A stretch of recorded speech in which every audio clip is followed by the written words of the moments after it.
In this video, I'm going to be doing my best to explain to you how to make a Melisandre. How can you get your own fiery immortal priestess who can birth your shadow babies and help alienate your entire home culture? Well, I think I may have found an answer, and it turns out you're going to need a few different ingredients. Now, this theory is a bit of an expansion on a video I have already put out about a theory that Aryan Brightflame maybe wasn't actually that crazy for drinking wildfire, and you'll see what I mean as we get into it, but I figure Melisandre herself deserves her own video, as well as the fact that I think I've added another step to the process that really seems to make sense. But that is, in fact, where we are going to start our process with the idea of drinking wildfire. Now, the reason that I start here is because in Melisandre's point of view chapter, she has a vision in the fire sequence that goes as follows. A face took shape within the hearth. Stannis, she thought for just a moment, but no, these were not his features. A wooden face, corpse white. Was this the enemy? 1,000 red eyes floated in the rising flames. He sees me. Beside him, a boy with a wolf's face threw back his head and howled. Then, importantly, we get a paragraph break, and it says, "The red priestess shuddered. Blood trickled down her thigh, black and smoking. The fire was inside her, an agony and ecstasy, filling her, searing her, transforming her. Shimmers of heat traced patterns on her skin, insistent as a lover's hand. Strange voices called to her from days long past. Melanie, she heard a woman cry. A man's voice called Lot 7. She was weeping, and her tears were flame, and still she drank it in." After this, the paragraph breaks again, and then next paragraph we get this vision. And it seems pretty clear, especially after watching the show, that this vision is a vision of what happens at Hardhome when the dead sweep over Hardhome. Snowflakes swirled from a dark sky and ashes rose to meet them. The gray and white whirling around each other as flaming arrows arced above a wooden wall and dead things shambled silent through the cold. Beneath the great gray cliff where fires burned inside 100 caves. Then the wind rose and the white mist came sweeping in, impossibly cold. And one by one, the fires went out. Afterwards, only the skulls remained. So, one of the central ideas I would like to propose is that the reason there is a paragraph break in the middle of this vision sequence is that this is actually a vision, a flashback, and then another vision, rather than 3 visions in a row, because all of the imagery in the middle paragraph could very easily be read as a flashback to Melisandre's time as a slave being turned into what she is now. And when you read it that way, it suddenly gets very interesting. Also, it is worth pointing out that the imagery given doesn't seem to be what's going on in the present moment, right? It is either this is a flashback or what is happening now when she says, there is blood trickling down her thigh that is smoking, and there is fire inside her, searing her, transforming her, and how painful it is, and how she's weeping, and her tears are flame. If this was happening while she was doing her vision, people would see that, and people would, recognize, oh, she's in pain, right? We never get any glimpses of that when Melisandre's looking into her fires, and her squire Devon is sitting right there, and she makes a point directly in this chapter about how she conceals any difficulty doing her magic because it makes her look more powerful. So there's no way she's sitting here currently physically weeping. This has to be a flashback, in my opinion. And it really does make the most sense when viewed as a flashback. People have already connected the Melanie to being her former name before she was sold as a slave, Lot 7 being her being sold as a slave, and then the shimmers of heat, I would like to point out, maybe people have made this connection, but I don't know that I've heard it. Shimmers of heat tracing patterns on her skin. All of the slaves are, tattooed, so this could be the tattooing process. I assume someone has made that point before, as I said, but it just kind of popped into my head. I don't know if I've heard it from somewhere before. So the shimmers of heat tracing patterns on her skin is also the slave enslavement process, right? That's what this entire paragraph is about. It's a big flashback to that. And then it says, the fire was inside her, an agony and ecstasy, searing her, transforming her, and still she drank it in. I think this is a reference to the fact that they did an initiation ritual or a transformation ritual in the making of Melisandre into her current form, where she refers to herself as not mortal, where she doesn't need to sleep or eat. They did a ritual that involved her and likely a bunch of other slave children drinking wildfire. It would mirror a lot of what we see in our story from other religious initiations, where Bran is drinking weirwood paste and where you have to drink Shade of the Evening with the warlocks of Karth. There is always a magical drink, and it makes sense that the fire magic and the Red Temple is no different, and I propose that the magical drink is very obviously wildfire. And that's why Aerion Brightflame wasn't completely crazy for trying to drink wildfire. He was completely crazy for other reasons, but that part could have actually worked. The most famous act of Targaryen madness actually had some magical logic behind it. It just didn't work because he did the ritual wrong, and so he will be remembered forever as crazy for drinking wildfire. But what did he believe it was going to do? He believed it would transform him into an immortal dragon. And what happened to Melisandre? Well, the fire was inside her, in agony and ecstasy, searing her, transforming her, and still she drank it in. Because she probably drank in wildfire in this flashback.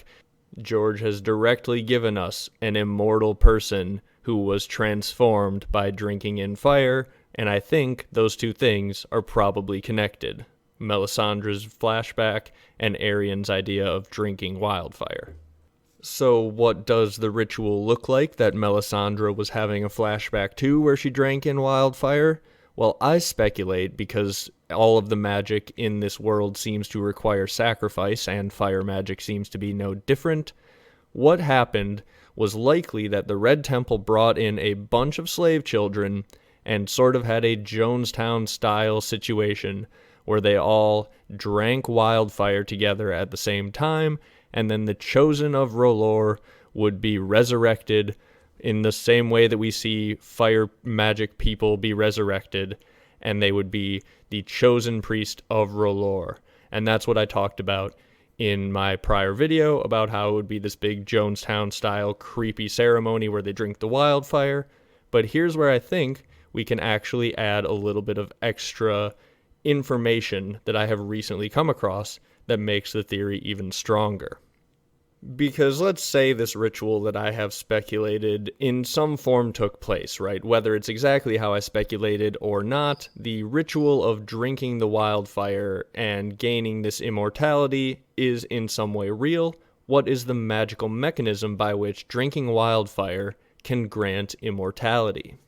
For that, we turn to the work of G-Steph on Reddit, who went to the Cushing Library where George R.R. Martin has left a bunch of correspondences and drafts for the historical record, and every once in a while some really, really good nuggets of information are found in these many boxes of papers.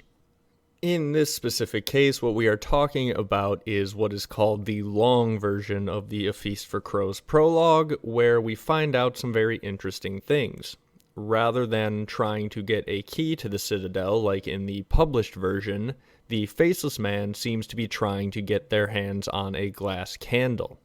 Now, it is very likely this is what they're going after in the final version as well, but George has hidden it a little bit better by putting a key in between them and the glass candle so that he doesn't have to reveal yet that that's what they're going for. And we don't get an introduction to glass candles until the end of A Feast for Crows, when Marwyn throws out a quick little paragraph explaining some of what they can do, including that they can give visions the world away.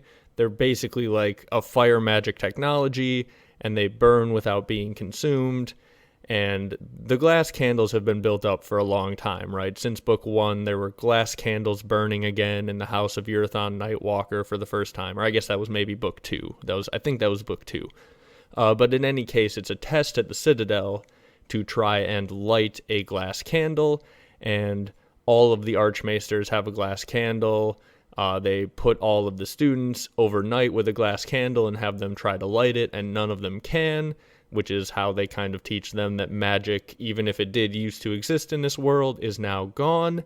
But then you find Marwyn with a lit glass candle. So it is indeed possible to use these things. Well, in the long version of the A Feast for Crows prologue, all of this info about the glass candle is given at the beginning of the book by the hooded man talking to Pate, because when he's not going for a key, suddenly glass candles are a topic of conversation, so they are having the chat about glass candles and what they do at the beginning of the book. Now, we have already talked about this a little bit, and one of the things that kind of seems to be the case when you look at some of these old drafts is George likes to write things a little more obvious in the draft, and then he goes through and hides things in the final edit, such as putting the glass candle behind a key so that they're looking for a key rather than the candle, so he doesn't have to give that reveal quite yet. Another thing that he has taken out in between this draft and the final edit is one of the powers that the glass candles allegedly have. Now, keep in mind, this obviously isn't canon until it is in a published draft, but the fact that it is in the mind of George is really important in my opinion, and it's going to explain a lot of things, and we're going to have a couple videos talking about the implications of this because I think it shows up in a few different places in our story. So here is the paragraph where he drops this little bomb. I begin to understand why you are still a novice. Isharis was a sorcerer as well, and when he wrote that men were candles, he was making more than metaphors. The night is dark and full of terrors, and light can keep some fearful things at bay, even death. Fire was at the root of all Valyrian magic. With such candles men made themselves immortal. Dragonglass burns, but it is not consumed, and so long as the flame lasts, the man who is bound to it cannot die. He turned back towards Pate. The bond did need to be renewed from time to time, with blood. So, obviously, given the topic that we are discussing, something really stands out there. Well, a few things. First of all, the night is dark and full of terrors is obviously like Melisandre's catchphrase, and the hooded man is dropping it right here while talking about the fire magic glass candles that can make you immortal. That's right. I think whatever Melisandre was doing in her flashback when she was drinking wildfire, that is a flashback to the ritual that is involved with binding your soul to a glass candle to make you an immortal, magic, fire other type creature. And Aryan Brightflame was probably trying to bind himself in some way to a glass candle, working with the pyromancers, but as I speculated in a previous video, he did the ritual wrong because he drunkenly downed a cask of wildfire at a feast, and if he had done the ritual right, perhaps he could have ended up as some creepy, evil Melisandre-type creation. And I mean, it would really make sense that the royal pyromancers would have a glass candle, at least one, if not several, hanging around. The Citadel has a bunch of them. The Targaryens almost certainly would have had some around the Red Keep, and with their pyromancers. And if you carry this forward, one of the things that I speculated in my other video that I might as well just drop right here because it's so much fun to talk about, is the fact that there was another Targaryen king who was trying to do some big wildfire sacrifice ritual that he believed he would rise again as an immortal dragon. That's right, the Mad King Aerys may have also been working with his pyromancers to do a big wildfire situation like Melisandre's flashback, right? If there was a big sacrifice involved, maybe if Aerys downed this wildfire while he was blowing up King's Landing, He could have been bound to a glass candle and risen as some sort of dragon, right? With an immortal dragon just being the Targaryen imagery for this immortal fire, other fire white type situation that Melisandre has going on. It all seems like it's hinting at the same ritual. Now, there are other implications of this, the fact that Melisandre is potentially bound to a glass candle, in the fact that apparently glass candles can send visions to people. So there's people who have speculated in the past that Melisandre herself is a truly devoted follower of this religion, doing what she thinks is best, but she's being manipulated by someone somewhere who is sending her these visions, or who is using her as their instrument. And the fact that she is bound by a glass candle potentially could be a hint towards that, but it could also just be a situation where, like, the Red Priests are made in, like, their highest, like, level of Red Priesthood, right? They just bind people to these glass candles so that they have immortal priestesses and priests, whatever, going out, doing their thing. I mean, if I was a religious order, that seems like something I would want to do, is have my cardinals and my pope be like some immortal level beings, right? So it's up for debate how much Melisandre even understands about her own nature and her own existence, and potentially whatever connection she has to this glass candle, which is important for the thing that I want to talk about next. I think this also explains pretty well why Melisandre burns people. I mean, he explicitly says the bond with the glass candle needs to be renewed occasionally with blood. And I don't know how much Melisandre understands, as I said, about her exact nature. It could be a situation where she starts to feel weak, she starts to feel fuzzy, her visions aren't coming in as strong, and she starts to tell herself in her mind, the Lord of Light is abandoning me, he wants a sacrifice, and she starts prodding Stannis to burn more people, and then when they burn a bunch of people, all of a sudden her visions are stronger, and she thinks, oh, the Lord of Light is blessing me because of the sacrifice. I feel so much better, my visions are so much stronger, but what it is really doing is recharging her like a battery. She is the one sucking up all of this power, and she is the one that is feeding off of this. When she tells herself she is giving them to the Lord of Light, really, she is essentially consuming their life force. It is a dark twist on why Melisandre burns people. It is all for her own power to renew her own bond to the glass candle. Now, she could be fully aware of that. We don't get any hints of that, though, in her chapter.